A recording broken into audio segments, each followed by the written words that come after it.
Eighth class के students का एक बार फिर से वेलकम। आज हम डिस्कस करेंगे micro organism friend and foe lesson number 2 के रिमेनिंग टॉपिक्स सूक्ष्म जीव, मित्र एवं शत्रु।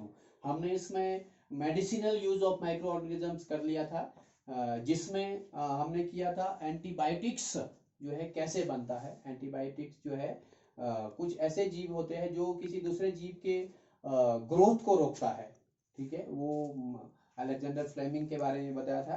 Today we will do about the vaccine. अब जो है वैक्सीन कैसे काम करता है,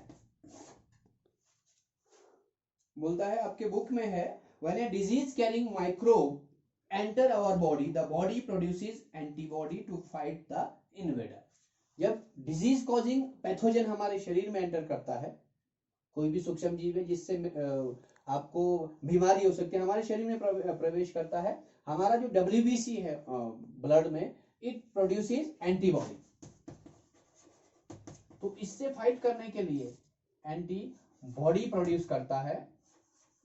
और ये फ्यूचर में भी अगर कोई ऐसा पैथोजन एंटर करता है तो उसका आपके उसमें पता लग जाता है आपके बॉडी को कि कौन सा एंटीबॉडी प्रोड्यूस करना है, और it fight against that pathogen and kills that pathogen and we remain safe from any disease। तो ये इस तरह काम करता है वैक्सीन। और जो फर्स्ट जो वैक्सीन डिस्कवर किया था एडवर्ड जेनर ने, आपने याद रखना है, एडवर्ड जेनर ने जो है first vaccine of small pox, जो चेचक का टीका उन्होंने डिस्कवर किया था। इसी नियम के आधार पे कि कैसे आपके शरीर में अगर कुछ एंटीबॉडी, कुछ पैथोजन जाते हैं तो आपके शरीर को याद हो जाता है, तो कोई पैथोजन उसमें डाला जाता है इन डीएक्टिवेटेड या इनएक्टिव फॉर्म, तो आपका शरीर उसके लिए जो है बहुत टाइम तक उससे फाइट कर सकता है। अगर उसी तरह का कोई लाइव ऑर्गेनिज्म या लाइव पैथोजन, एक जीवित अगर पैथोजन आपके शरीर में जाता है, तब भी आपके शरीर को पता लग जाता है।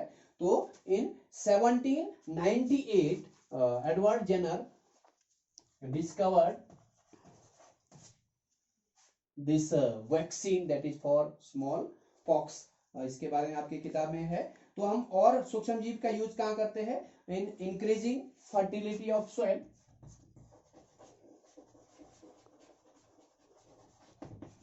सोइल की फर्टिलिटी को बढ़ाने के लिए, उपजाऊ क्षमता को बढ़ाने के लिए, फर्टिलिटी होता है उपजाऊ क्षमता, उपजाऊ क्षमता को बढ़ाना है अगर सॉइल का, तब भी हम किसी ना किसी सूक्ष्म जीव का यूज करते हैं ताकि उसकी फर्टिलिटी बढ़ जाती है। जैसे हम कोई भी मैन्योर यूज करते हैं, जो ऑर्गेनिक मैन्योर है या ऑर्गेनिक फर्टिलाइजर है, उसमें भी हम किसी ना किसी ऐसे सूक्ष्म जीव का यूज करते हैं, वो ऐसे न्यूट्रिएंट उसमें ऐड कर देता है ताकि उसकी फर्टिलिटी बढ़ेगी। क्लीनिंग द एनवायरमेंट, एनवायरमेंट को क्लीन करने के लिए भी आप देखते हैं, आप कोई भी पील है, चाहे वो बनाना का है या मैंगो का है, जो भी आप उसको फेंकते हैं, कुछ टाइम बाद उसमें कुछ ना कुछ कीड़े, सूक्ष्म जीव लग जाते हैं और वो डिकम्पोज हो जाता है। That is due to some micro organism which we can not see with our naked eye, that decomposes that organic matter. तो उसको हम कहते हैं वो उसमें हेल्प कर रहा है आपको, उसको एनवायरनमेंट को क्लीन करने में भी हेल्प करता है। सीवेज का जो प्लांट होता है उसमें भी कुछ माइक्रो ऑर्गेनिज्म डाल देते हैं, that decomposes the sewage matter, हम बोल सकते हैं।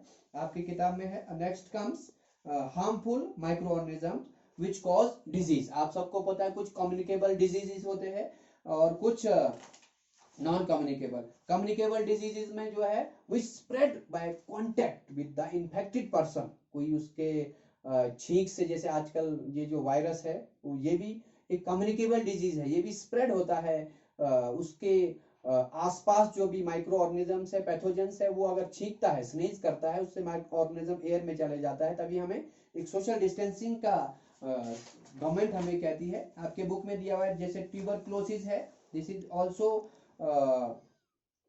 कॉजेटिव ऑर्गेनिज्म दिया हुआ है, बैक्टीरिया से ये होता है और ट्रांसमिट करता है एयर से। और कैसे प्रिवेंटिव मेजर क्या क्या हमें करना है कि person keep the patient in complete isolation, बहुत सारी चीजें दिया हुआ है ट्यूबरक्लोसिस के लिए।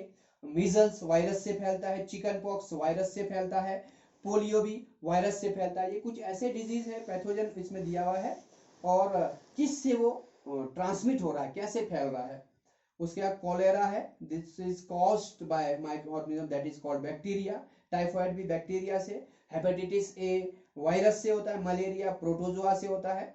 और इसमें इसका मोड ऑफ ट्रांसमिशन आपके बुक में दिया हुआ है, पर अब मैं आपको बता दूं कि इन सब बीमारियों से अगर आपने बचना है तो आपको एक डिस्टेंस मेंटेन करना है, आइसोलेशन में उस पेशेंट को रखना है, और जो भी इन्फेक्टेड फूड आइटम्स है उसको आप यूज ना करें। और अगर आप अगर वो वाटर से फैल रहा है तो अगर आप वाटर को बॉयल करके पीते हैं, या किसी भी वेजिटेबल्स है या फ्रूट से अगर आप उसको ठीक से साफ रख के या उसको वॉश करके खाते हैं, हैंड वॉश करते हैं अगर आप कंटिन्यूअसली, तो ये जो डिजीजेस है उससे आप थोड़ा दूर रह सकते हैं, आपको बीमारी नहीं होगी। Disease causing micro organism in animals में भी बहुत सारे होते हैं डिजीज कॉजिंग एंड पैथोजेंस। वैसे ही आपके कुछ बैक्टीरिया से होता है, आपकी बुक में दिया disease causing micro organisms in plants में दिया हुआ है। जैसे सिट्रस कैंकर, आप सबको मालूम है, कैंकर जो है प्लांट का एक डिजीज है, और ये जो कैंकर है it is caused by micro organism that is called bacteria. Citrus canker जो प्लांट का डिजीज है, ये बैक्टीरिया से हो रहा है। और वो कैसे ट्रांसमिट हो रहा है? एयर से। कैंकर आपको पता है एयर से एक प्लांट से दूसरे प्लांट में ट्रांसमिट हो जाता है, तो नींबू का कैंकर है।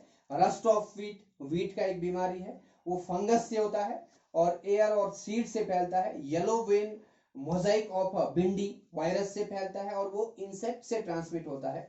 उसके बाद है फूड पॉइजनिंग, आप सबको पता है कई बार फूड पॉइजनिंग हो जाती है अगर आप ऐसे ही खुला अनकवर्ड किसी फूड आइटम को आप रखते हैं और उस पर कोई भी मक्खी फ्लाई जाती है या दूसरे माइक्रो ऑर्गेनिज्म जाते हैं, उसको आप खाते हैं, उससे फूड पॉइजनिंग होती है, आपको वॉमिटिंग होती है, आपको डाइसेंट्री उसमें हो सकती है। तो वो food poisoning is due to attack या infection by to our food item by some micro organism, तभी आपको वो होता है। एक बहुत ही इंपॉर्टेंट टॉपिक है आपके बुक में, फूड प्रिजर्वेशन। कैसे कैसे हम फूड को प्रिजर्व करते हैं,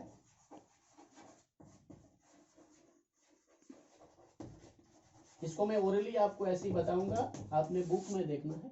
फूड प्रिजर्वेशन, हम कैसे फूड प्रिजर्वेशन मतलब भोजन को हम कैसे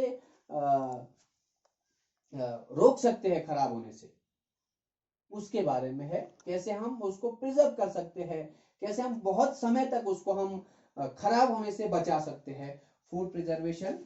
इसमें फर्स्ट है केमिकल प्रिजर्वेशन। हम बहुत सारे केमिकल्स का यूज करके, जैसे स्क्वैश में आप देखते हैं, जैम्स में देखते हैं, सोडियम बेंजोएट और सोडियम मेटाबाइसल्फाइड का यूज होता है एज ए प्रिजर्वेटर, जो chemical. Preservation by common salt, कई आप देखते हैं जो वेजिटेबल्स है या मीट को वो करते हैं, फिश को प्रिजर्व करते हैं, उसके ऊपर सॉल्ट लगाते हैं। सॉल्ट लगाने से माइक्रो ऑर्गेनिज्म उसमें नहीं लगता, वो खराब नहीं होता है। उसके बाद preservation by common salt, preservation bye sugar, आप जैम्स देखते हैं, जेलीज, स्क्वैशेस देखते हैं, उसमें बहुत ज्यादा उसमें मीठा शुगर डाला होता है जिससे वो प्रिजर्व हो जाता है, माइक्रो ऑर्गेनिज्म अटैक नहीं करता है। प्रिजर्वेशन बाय ऑयल, आप देखते हैं पिकल्स में बहुत ज्यादा तेल डाला होता है, तेल का एक लेयर बनने से जो ऑक्सीजन का कांटेक्ट रुक जाता है, जिससे वो रेस्पायर नहीं करेगा माइक्रो ऑर्गेनिज्म, तो वो लाइव नहीं रहेगा। उसके बाद है हीट एंड कोल्ड ट्रीटमेंट, आप सबको पता है इसमें पास्चुराइजेशन बहुत इंपॉर्टेंट इसको करते हैं। पास्चुराइजेशन, पाश्चरीकरण हिंदी में कहते हैं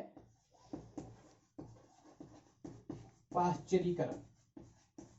अब पाश्चराइजेशन या पाश्चरीकरण में क्या होता है, दूध को जो है 70 डिग्री सेल्सियस पे बॉयल करते हैं फॉर 15 to 30 सेकेंड्स। इसको बॉयल करना है, दूध को या किसी भी चीज को, आप पानी को भी बॉयल कर सकते हैं, दैट इज पाश्चराइजेशन।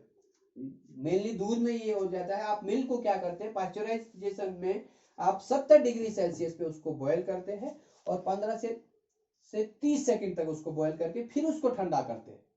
आप देखते हैं दुकानों में जो है आप बॉटल्स में या डिब्बे में आप दूध देखते हैं, थैलियों में दूध देखते हैं, उसको पास्चराइज किया होता है और वो गर्म करके बॉयल करके फिर ठंडा किया होता है, उस पर कोई भी माइक्रो ऑर्गेनिज्म जो है जितने भी है उसको किल किया होता है और वो सेफ होता है। स्टोरेज एंड पैकिंग में भी आप देखते हैं these days dry fruits and even vegetables are sold in sealed air tight packets in to prevent the attack of microbes. Next is nitrogen fixation. ये बहुत ज्यादा इंपॉर्टेंट है, या नाइट्रोजन साइकिल। नाइट्रोजन फिक्सेशन, इसको हम कहेंगे हिंदी में कहते हैं नाइट्रोजन शिथिलीकरण।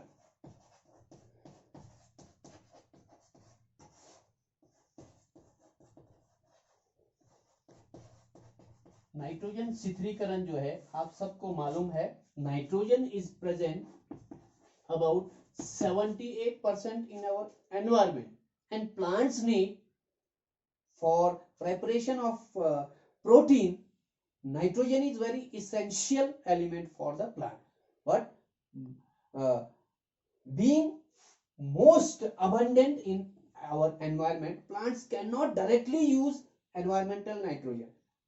पहले उसको नाइट्रेट और नाइट्राइट के फॉर्म में चेंज करना होता है, that is called nitrogen fixation. Changing of atmospheric nitrogen into usable form, that is nitrate and nitrite form में उसको चेंज करना, उसको हम कहते हैं नाइट्रोजन फिक्सेशन।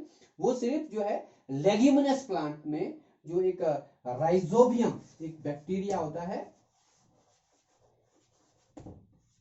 वो इसको लेग्यूमिनस प्लांट में फलीदार पौधे जैसे मटर है या हम कहेंगे ग्रेम चना, उसके जड़ में जो है एक गांठ सा होता है, ये मान लो कोई जड़ है लेग्यूमिनस प्लांट का, इसके जड़ में जो है बीच बीच में इसको हम कहते हैं नोड्यूल। इसी नोड्यूल्स में ये राइजोबियम नामक बैक्टीरिया, दिस इज बैक्टीरिया,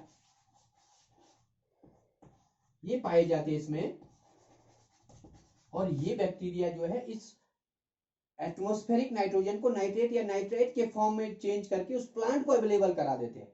और प्लांट को जो है नाइट्रोजन क्यों जरूरी होता है? For the preparation of protein, and protein is very essential for growth of that plant.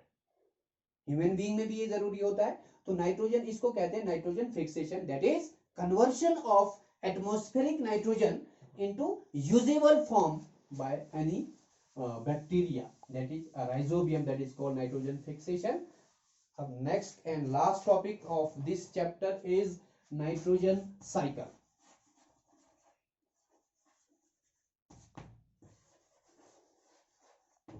मैं इसको बुक में आपको दिखा के आपको मैक्सिमम चीजें बता देता हूं,